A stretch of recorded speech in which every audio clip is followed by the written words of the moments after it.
Sveiki,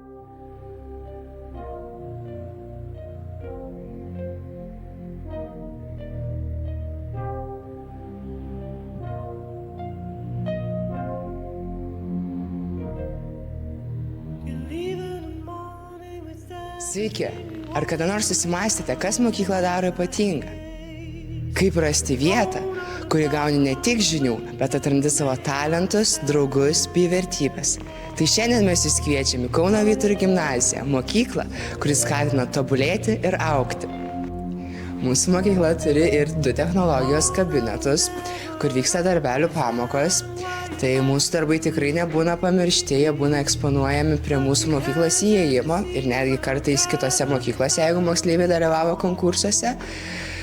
Tai kviečiame jūs atvykti į mūsų mokyklą ir parodyti savo talentus bei sugebėjimus meno srityje.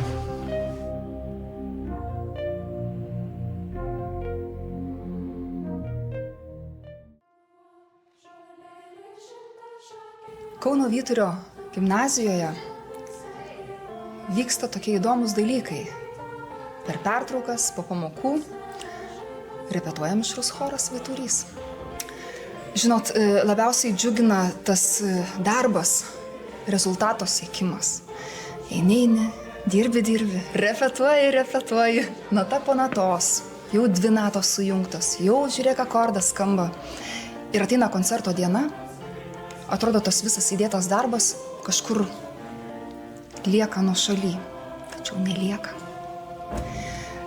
Nes koncerte choras suskamba nuostabiai, meilė muzikai, vienas kitam, draugystė, visa tai lieka. Todėl galime keliauti, koncertuoti, dalyvauti konkursuose, dainų šventėse, visa tai tęsiasi. Todėl džiaukimės kiekvieną dieną, džiaukimės, kad galim dainuoti ir švęskim gyvenimą tiesiog visi kartu. Mūsų mokyklos valdžia, kuri be galo palaiko choristus, remia visapusiškai tiek moraliai, tiek finansiniai ir važiuojam, keliaujam tiek koncertinės išvykos į Vilnių, į Druskininkus, į Rusnę važiavom. Tai dėkojam mūsų mokyklos valdžiai tikrai, kad labai palaiko choristus. Gal dar galėtumėt plačiau apie dainų šventes papasakoti? Teko didžiulis džiaugsmas pernai, tai yra 24 metais, būti dalimi 100-mečio istorijos, juk dainų šventė 100 metų jubiliejų ir Vyturys dainavo nuostabiai. Buvo viso to, žinot, 11 000 dainuojančių žmonių, tai yra neapsakomas jausmas, tai džiaugiuosi, kad pavyko būti viso to dalis. Tai mūsų choras yra pati geriausia, turbūt šeima apskritai.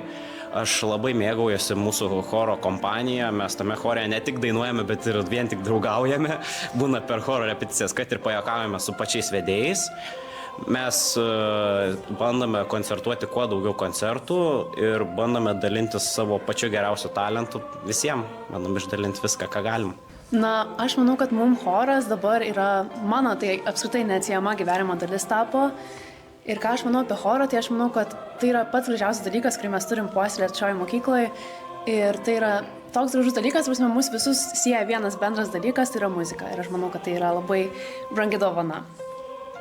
Taip, ir aš ką galiu pridėti, viską, ką jinai pasakė, yra tikrai griniausia tiesa. Ir aš asmeniškai, kaip 8 klasėje atėjau į chorą, aš tikrai negalvojau, kad čia taps toks didelis dalykas mano gyvenime. Ir dabar tai jau net nebėra kaip hobis, tai jau yra mano gyvenimo dalis. Apie visus konkursus ir festivalius aš net nežinau, kad, prasme, ten visas dainų šventės yra tiesiog kita dimensija jau. Ir mes tikrai tenais dainuojantis žmonės esame jau kaip šeima. Visi labai jaučiam bendrystę ir labai geras jausmas yra stovėti kartu, dainuoti ir jungti savo balsus ir taip kurti harmoniją.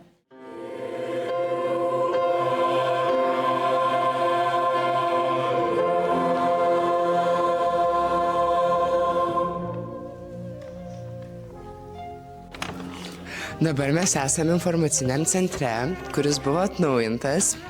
Tai čia vyksta įvairios veiklos ir edukacijos.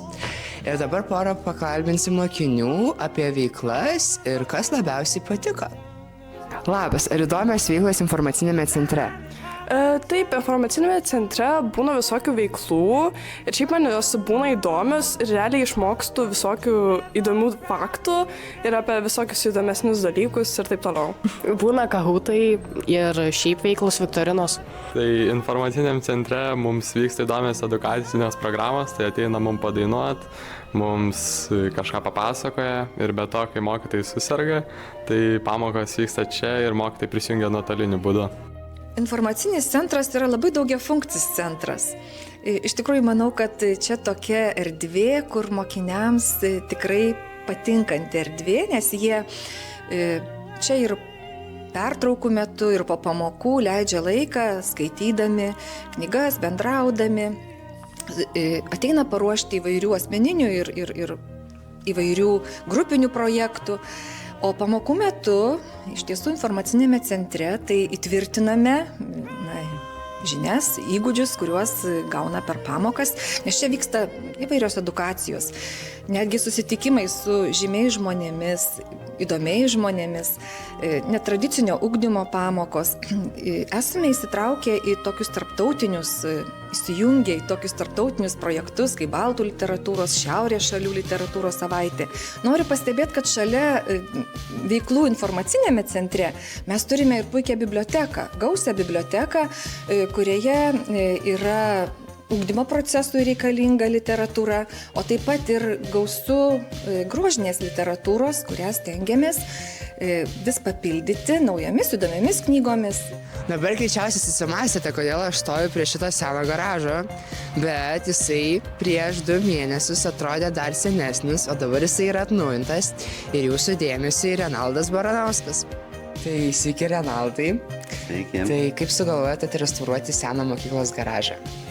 Dėl garažo idėja kažkaip kilo spontaniškai, kai tiesiog išnaudojant erdves trūko patalpų, kur susidėti įrankius, medžiagas ir panašiai, kadangi technologijos mokytojų daug, o pasiruošimo kambarėlis tik vienas, tai ir kilo mintis, kad išnaudoti garažą, o bandant ir pradedant daryti ir nešti visus įrankius, pasirodė, kad garažas nelabai gražus ir su mokiniais kilo idėja jį papuošti, šiek tiek gražesnį padaryti. Taip ir...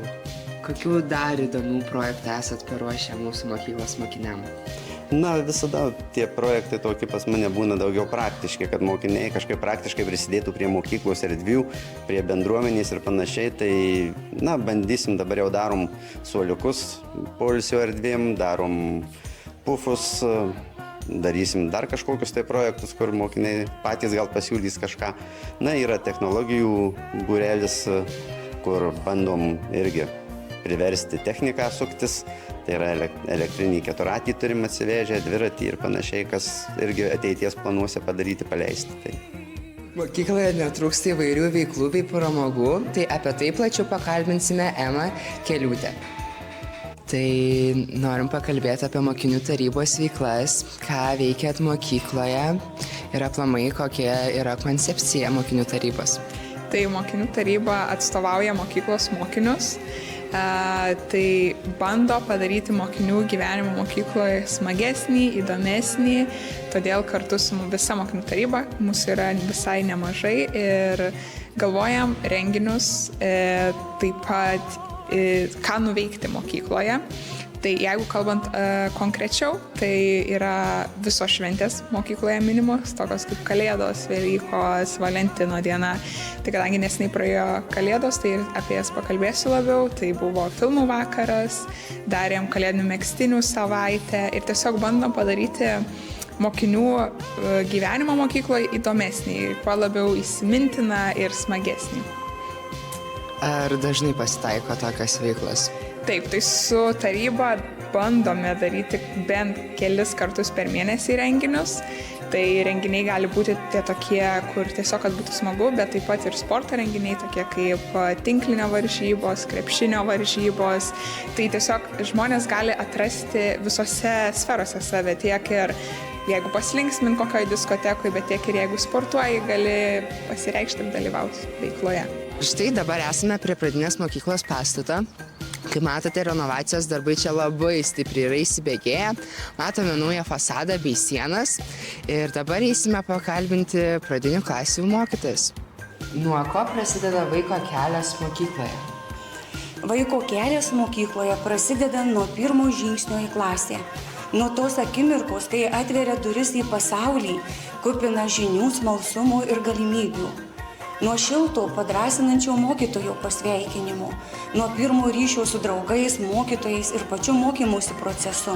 Kiekvieną rugsėjį džiaugiuosi matant žingeidžias vaikų akis, kurios primena, kodėl pasirinkau šią profesiją. Nes gera kartu su vaiku atrasti jo galimybės bei lydėti kelionėje į pažinimą.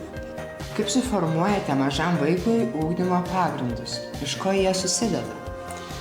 Ugdymo pagrindus formuoju per kiekvieną kasdienį darbą su vaikais.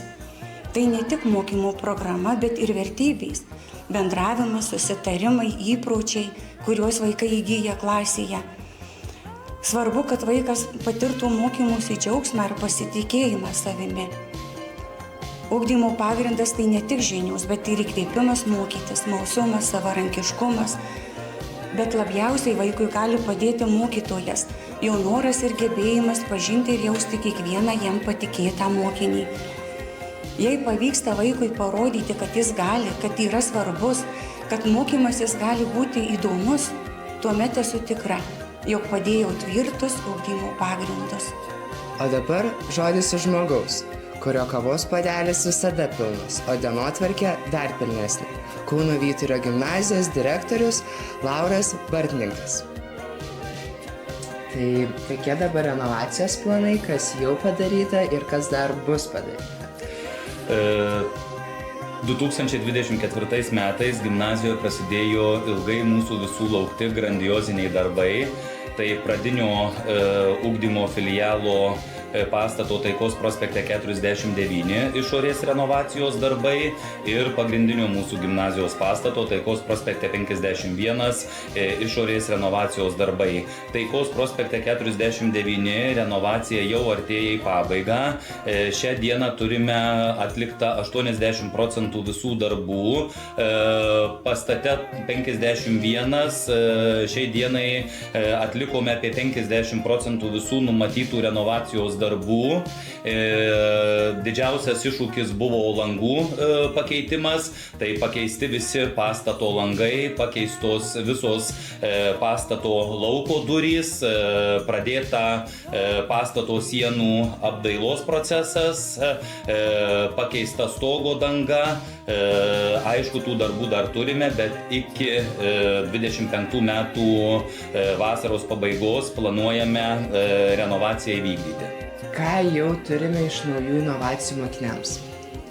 Taip, tai 24-25 metai tikrai gimnazijai svarbus, todėl kad 24 metais įrengėme ir pagaliau galime džiaugtis STEAM laboratoriją, kuri tikrai praturtina mūsų visų ugdymo procesą. Ten galima atlikti šiuolaikinius inovatyvius laboratorinius bandymus, vykdyti įvairius projektus, galima dalykų integracija, laboratorijos atsiradimas gimnazijoje prisideda prie ugdymo kokybės gerinimo. Taip pat šiais metais pradeda veikti sensorinis kambarys, kuris yra suremontuotas ir įrengtas pagal visas šiuolaikinės inovatyviausias technologijas, su visais šiuolaikiniais moderniais baldais, tai kuriant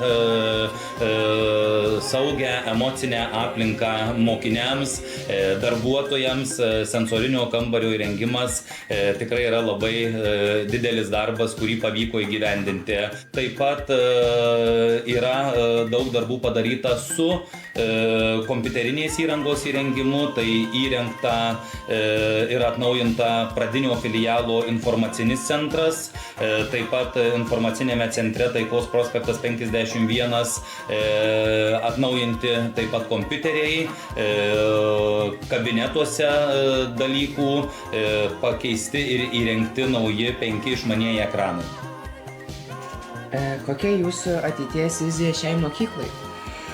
Mano vizija yra šitą mokyklą išlaikyti tokią, kokia jinai yra šią dieną. Tai yra kryptinga savito ugdymo mokykla, kuri yra pagrįsta katalikiška, salezietiška kunigo Jono Bosko vertybinė sistema ir muzikinė kryptinga sistema. Mokykla turi tapti patrauklę, modernę, šiuolaikišką, neatsiliekančią nuo visų kitų šiandienos Kauno gimnazijų, siekti dar aukštesnių rezultatų nacionaliniuose mokinių pasiekimų patikrinimuose, valstybiniuose brandos egzaminuose, tarptautinėse, respublikinėse, Kauno miesto dalykinėse olimpiadose, įvairiuose konkursuose. Tikslas yra išplėtoti mokinių verslumą gimnazijoje, dar stipriau plėtoti muzikinį ugdymą ir kad šita gimnazija taptų jaukia, šilta ir patrauklė mums visiems, tiek mokiniams, tiek mokytojams, tiek tėvams.